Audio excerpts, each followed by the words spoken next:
In a dramatic pivot from months of aggressive tariff escalation, the Trump administration has stunned global markets by announcing a 90-day truce in the ongoing U.S. China trade war, a significant de escalation that temporarily lowers tariffs and signals a potential shift toward diplomacy. The move comes just 6 weeks after President Donald Trump's forceful Liberation Day declaration on April 2nd, where he imposed sweeping reciprocal tariffs on dozens of countries, including China, pushing trade tensions to a boiling point and creating massive uncertainty across global supply chains. Under the terms of this temporary agreement, the United States will cut its combined tariff rate on most Chinese imports from an eye-popping 145% to 30%, a staggering rollback that includes tariffs linked to the deadly fentanyl trade. China, in return, will lower its own duties on U.S. goods from 125% to 10%. These mutual reductions are designed to create breathing room for negotiators on both sides to pursue a broader, long-term agreement aimed at rebalancing trade, securing sensitive industries, and addressing geopolitical flashpoints like the opioid crisis. Treasury Secretary Scott Bessent, a key architect of the deal, emphasized that this is not a retreat from President Trump's nationalist economic vision, but rather a recalibration. "We do not want a generalized decoupling," Bessent said during a Bloomberg television interview. Instead, he explained, the U.S. will continue to pursue a strategic decoupling, a targeted withdrawal from Chinese dependencies in critical sectors such as semiconductors, pharmaceuticals, steel, and other products deemed essential to national security. This selective approach reflects the hard lessons of the COVID-19 pandemic, during which U.S. reliance on foreign-made goods proved to be a vulnerability. President Trump's earlier push for punitive trade measures, including a suggested 80% tariff on Chinese goods, reflected his belief in using tariffs as leverage to rebalance trade relationships. But by empowering Bessent and U.S. Trade Representative Jamieson Greer to lead negotiations, the president signaled a willingness to allow diplomacy and pragmatism to play a role, at least for now. While Trump's suggested 34% ceiling on reciprocal tariffs remains official policy, the current 30% compromise represents a significant softening of tone and approach. Markets wasted no time in reacting to the news. Stock futures soared, with the S&P 500 jumping 3.1% by mid-morning. Oil prices rallied, Treasury yields rose, and the U.S. dollar strengthened. Even the Chinese yuan gained nearly 0.5%, while bonds in China sold off, signaling optimism that the tariff reprieve could ease downward economic pressure.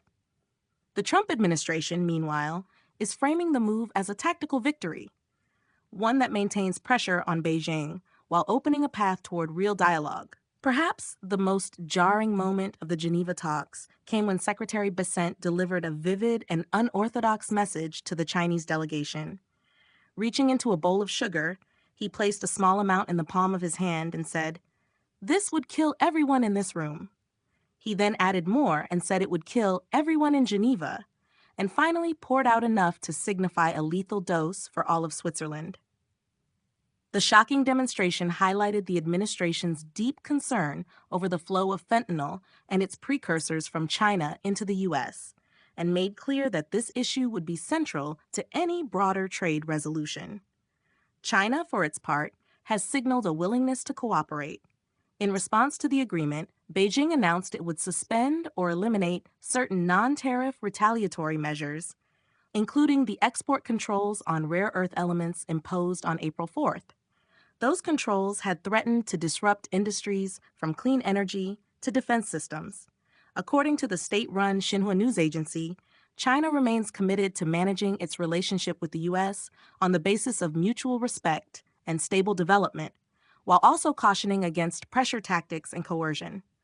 Still, there is skepticism about how long this truce will last. The history of U.S. China trade negotiations under Trump is filled with false starts and broken deals. The 2018-2020 trade conflict, which resulted in the so-called Phase 1 agreement, ultimately failed to deliver on Chinese purchase commitments. In fact, the U.S. trade deficit with China increased during the pandemic, reigniting calls for a tougher stance. Greer and Bessent both acknowledge that the previous deal is now outdated. with global product mixes and economic conditions having shifted dramatically in recent years. Everything is on the table, Bessent said, referring to the next phase of negotiations. So what happens after the 90-day window expires? According to Bessent, if talks continue in good faith and progress is made, the temporary truce could be extended. Just like with all our other trading partners, as long as there is good faith effort, engagement, and constructive dialogue, then we will keep moving forward, he said. In other words, the Trump administration is prepared to maintain the détente, but only if China meets them halfway. Trade Representative Greer summed it up best. Everything is a negotiation. He reiterated that while the U.S. preserved key elements of its trade enforcement strategy, including the 10% global baseline tariff and sector-specific levies imposed during Trump's first term, the current arrangement gives both nations a much-needed pause. It allows businesses to recalibrate, opens space for new trade structures, and most importantly, offers hope that economic cooperation can proceed without resorting to escalation.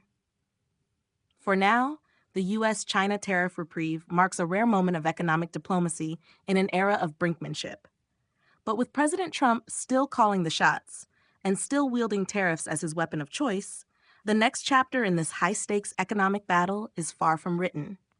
Will the détente hold, or is this simply the calm before another storm? Stay tuned, because we'll be following every development. Be sure to like, subscribe, and leave your thoughts in the comments. Do you think Trump's strategy is working, or is this just another pause before the trade war resumes? Let us know right here on the channel that keeps you in the know.